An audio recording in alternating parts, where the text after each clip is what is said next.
நம பார்வதி பதையே ஹர ஹர மகாதேவா.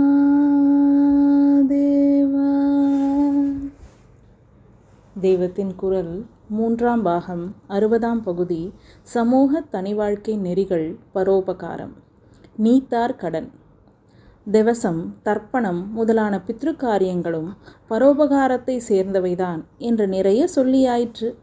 சிரார்த்தம் முதலானவை பித்ருக்கள் எங்கே எப்படிப்பட்ட ஜென்மா எடுத்திருந்தாலும் அங்கே அவர்களுக்கு திருப்தி உண்டாக்கும் என்று சொன்னேன்.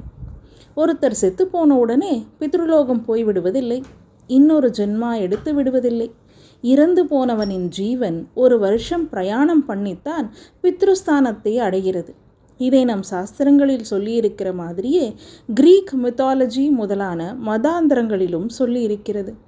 ஜீவன் வைத்தரணி நதியை கடந்து யமபட்னம் போக வேண்டும் என்று நாம் சொல்கிற மாதிரியே அவர்களும் ஒரு நதியை, ஸ்டைக்ஸ் என்ற நதியை சொல்லி அதை தாண்டி மறுலோகத்துக்கு, ஹேட்ஸ் என்ற லோகத்துக்கு போக வேண்டும் என்கிறார்கள்.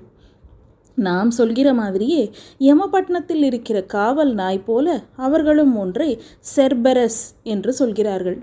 ஒரு ஜீவன் பரலோகம் செல்வதற்கு பிடிக்கிற இந்த 1 வருஷத்தில்தான் அதன் திருப்திக்காக மாசம் சில சடங்குகளை செய்வது.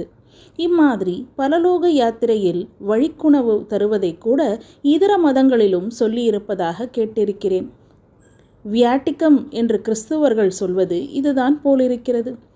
பிள்ளைக்குட்டி இல்லாதவர்களுக்கும் நாம் கயை, பத்ரி போன்ற இடங்களில் பிண்டம் போடுவது போலவே கிறிஸ்துவர்கள் ஆல் சோல்ஸ் டே என்று ஒரு நாளில் எல்லா ஆத்மாக்களின் திருப்திக்காகவும் வழிபாடு நடத்துகிறார்கள். லோகம் பூராகவும் இப்படி ஒரு நம்பிக்கை, அபிப்பிராயம் இருக்கிறது என்றால் அது சத்தியமாகத்தான் இருக்க வேண்டும். பித்ரு காரியங்கள், உத்தரக்கிரியை என்ற பெயரில் எல்லா ஜாதிக்காரர்களும் செய்யும் அபர காரியங்கள் ஆகியன யதோக்தமாக நடக்க சௌகரியம் செய்து தர வேண்டும். இதிலே முதலே வருவது பிரேத சம்ஸ்காரம், அதாவது இறந்து போனவரின் உடலை அவரவர் குலாச்சாரப்படி தகனமோ அடக்கமோ செய்வது. இது ரொம்பவும் அவசியமான கர்மா. நம பார்வதி பதையே ஹர ஹர மகாதேவா.